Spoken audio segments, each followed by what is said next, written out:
Hey everyone, welcome back to my channel. आज हम जिस टॉपिक के ऊपर डिस्कशन करने वाले हैं वो टॉपिक है लॉ ऑफ डिमांड। आज हम डिस्कस करेंगे कि ये लॉ ऑफ डिमांड क्या होता है, इसके अजम्पशंस क्या होते हैं, इसका कर्व कैसे बनता है, इसका स्केड्यूल कैसे बनता है। So everything about Elodie. Elodie को पढ़ने से पहले जो भी इसके बेसिस थे कि टाइप ऑफ गुड्स क्या होते हैं, डिमांड क्या होती है, वांट क्या होती है, प्राइस क्या होता है, क्वांटिटी डिमांडेड क्या होता है, सारी चीज़ें हम ऑलरेडी पढ़ चुके हैं। आपको नहीं पता, प्लीज़ प्लेलिस्ट में जाकर इकोनॉमिक्स ऑन टिप के नाम से प्लेलिस्ट आपको मिल जाएगी, जहाँ पर आप उसे देख सकते हैं। तो ये उसका नेक्स्ट वर्जन है। आई होप आपको यहाँ से पढ़ेंगे तो आपको समझ में थोड़ा सा कम आएगा, पहले से जाके पढ़ेंगे तो ज़्यादा अच्छे से समझ में आएगा। So without wasting any time let's start this video. जैसा कि हम सब पढ़ सकते हैं, लॉ ऑफ डिमांड के नीचे उसकी मीनिंग लिखी हुई है।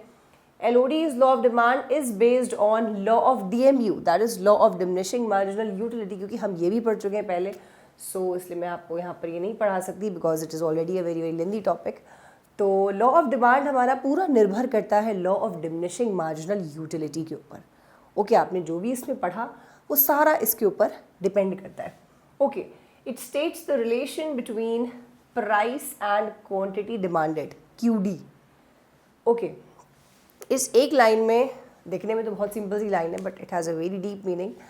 हम जब भी कभी भी डिमांड पढ़ते हैं, जब भी हम कभी समझें कि डिमांड क्या होती है, तो मैंने आपको बताया था डिमांड में आपको पता होना चाहिए कि कोई भी चीज़ जिसकी हम डिमांड कर रहे हैं, हमारे पास उसको ख़रीदने के पैसे होने चाहिए, प्लस हम उसको ख़रीदना चाह पाए, हमारी कैपेसिटी हो टू हैव दैट। ठीक है, वांट प्लस एबिलिटी। ओके, ये दो चीज़ें थी। इसके अलावा एक और तीसरी चीज़ थी, at a particular time. Okay, हम अगर किसी चीज़ की डिमांड करते हैं, फॉर एग्जांपल, ये तो फ़र्क है डिमांड और वांट में। ओके, वांट इज़ कुछ भी चाह सकते हैं कि एक घर हो, पेंट हाउस हो, दैट इज़ वांट। बट जब भी कभी हम अपनी वांट को बैकअप दें पैसे से एंड टाइम से, ठीक है, we are saying that we want to have something and we are having the money, we are having the capacity to pay that, capacity to purchase that thing, तो वो demand है। और एक particular time पर भी उसको ख़रीदने की एबिलिटी होगी तो ही वो चीज़ डिमांड कहलाएगी।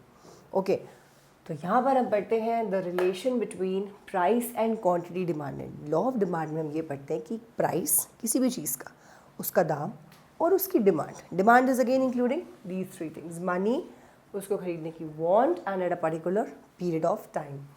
तो ये तीन चीज़ें होंगी तो फिर डिमांड आप कंसिडर करेंगे। तो उसका रिलेशन यहाँ पर कैसे है कि प्राइस और क्वांटिटी डिमांडेड के आपस में रिलेशन कैसे होते हैं। तो आपको याद रखना है कि इसका रिलेशन आपस में हमेशा होता है एक इनवर्स, उल्टा चलता है। ये the relation is inverse. Okay, अब आप सोच के देखिए, जैसे जैसे चीज़ें महंगी होती जाती हैं, क्या हम ख़रीदना चाहेंगे? नहीं, हम नहीं ख़रीदना चाहेंगे, मतलब हमारी डिमांड क्या हो जाएगी? कम। ओके, और demand is inclusive of all these three things, नहीं होगी। जैसे जैसे आइटम सस्ता होता जा रहा है, मार्केट में बहुत आइटम है, सस्ता सस्ता सा है, हम उस वक्त अपनी डिमांड को बढ़ा लेंगे, मतलब हम उसको ख़रीदना भी चाहेंगे, हमारे पास पैसा भी होगा और उस पर्टिकुलर टाइम पर स्पेशली हम उसे ख़रीदना चाहेंगे। तो ये तीन चीज़ें होती हैं आपकी डिमांड के अंदर। ओके, अब इंडिविजुअल डिमांड पे आते हैं। इंडिविजुअल मीन्स कोई भी एक इंडिविजुअल इंसान, कोई भी इंडिविजुअल फर्म जब भी कभी डिमांड करती है किसी भी चीज़ की, तो that is individual. Okay, price आप देख सकते हैं आइटम का 5 4 3 2 1, डिमांड आप देख सकते हैं 1 2 3 4 5।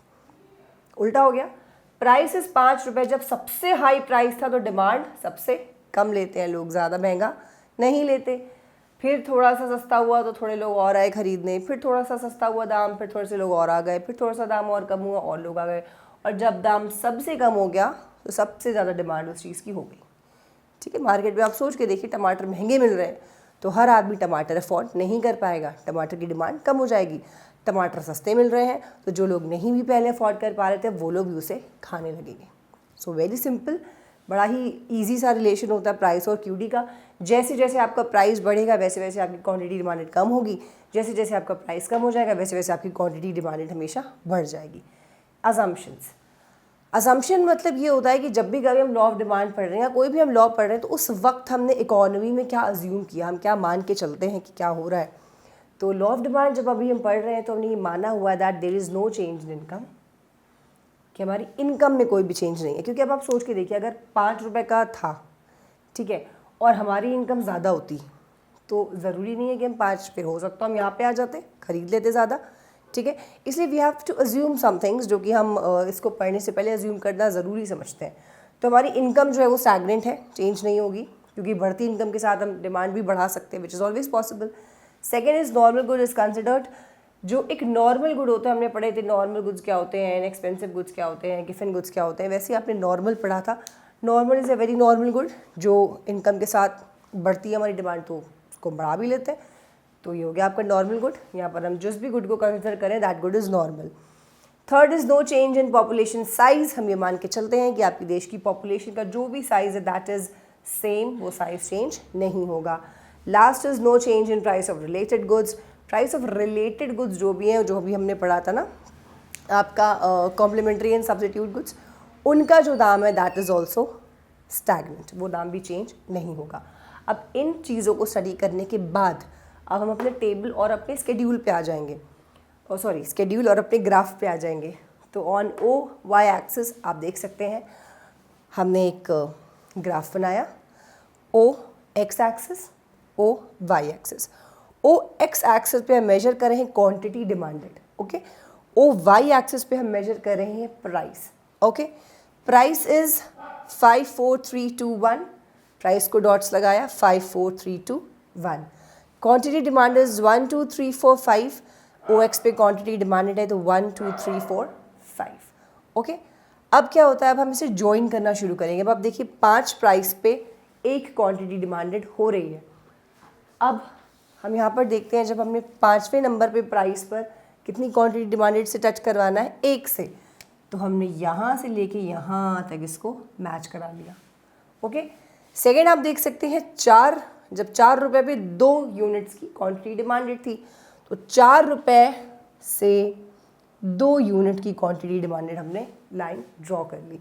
अब देखिए ये अलग अलग तरह से भी कर्व बन सकता है, कुछ लोग डॉट्स लगाकर फिर एक सीधी लाइन बना देते हैं, कुछ लोग ऐसे ऐसे टेबल बनाते हैं, तो आपको जैसे बनाना हो आप वैसे बना सकते हैं, इसमें कोई भी वैसी चीज़ नहीं है कि आप ये नहीं कर सकते वो नहीं कर सकते।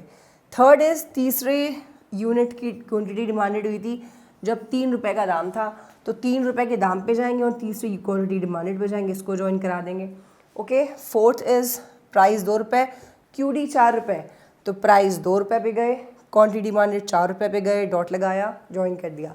लास्ट इज़ 1 रुपये का जब दाम था तो सबसे ज़्यादा डिमांड हो गई 5 की, तो 1 रुपये के दाम पे जाएंगे यहाँ पे और 5 रुपये की डिमांड पे जाएंगे यहाँ पे, हम इन्हें डॉट्स लगाएंगे और उसके बाद जब हम इन कनेक्टिंग डॉट्स को जोड़ देंगे तो ये आपका डी और डी है, जिसे हम कहते हैं डिमांड कर्व, ओके।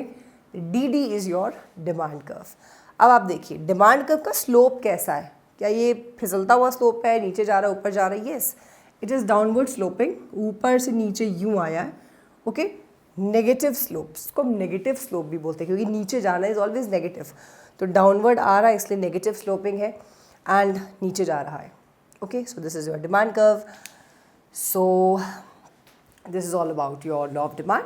बस इसमें इतना ही है और इसमें कुछ भी नहीं है, बस आपको यही समझना है कि कैसे एक प्राइस और क्वांटिटी डिमांडेड का रिलेशनशिप होता है, और आपको बस ये याद रखना है कि जब जब आपका प्राइस बढ़ेगा तब तक आपकी क्वांटिटी डिमांडेड, कुछ लोग प्राइस एंड क्वांटिटी बोलते हैं, आपको क्वांटिटी नहीं बोलना, आपको बोलना है क्वांटिटी डिमांडेड। क्यों?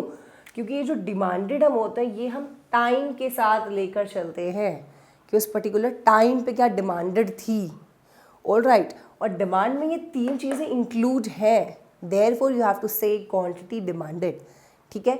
बढ़ते दाम के साथ quantity demanded will always be less, गिरते दाम के साथ quantity demanded will always be more, okay. ये आपको पता है, नॉर्मल लाइफ में भी आप एप्लीकेबल इसको करके देख सकते हैं कि महंगी चीज़ें होंगी तो हम नहीं खरीदना पसंद करेंगे और सस्ती चीज़ें होंगी तो हम ज़्यादा खरीदना पसंद करेंगे।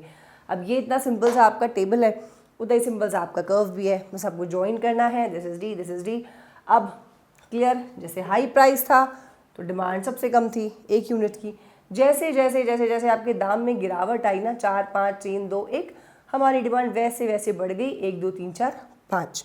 तो स्लोप जो है डिमांड कर्व का वो हमेशा नीचे गिरता हुआ है, ठीक है। ये ऊपर चढ़ता हुआ स्लोप नहीं है, ऊपर चढ़ता हुआ स्लोप सप्ताई का होता है। जब हम सप्ताई का पढ़ेंगे तो उसका स्लोप ऐसे होता है, ऊपर चढ़ रहा होता है वो यूं करके, ठीक है। तो that is upward rising positive slope, this is downward rising negative slope. Okay, so with this I think आपको लॉ ऑफ डिमांड क्लियर हो गया होगा। अगेन रिमाइंडिंग यू ऑल कि अगर आपको नहीं, आपको लगता है कि आपको ये सब तो कुछ पता ही नहीं था, DMU ये सारी चीज़ें क्या हैं, तो आप प्लीज़ एक बार डिस्क्रिप्शन बॉक्स में जाकर इन सब वीडियोज़ को देख सकते हैं for your better understanding. Okay, so this is it for today. Thank you so much for watching this video and stay with the channel.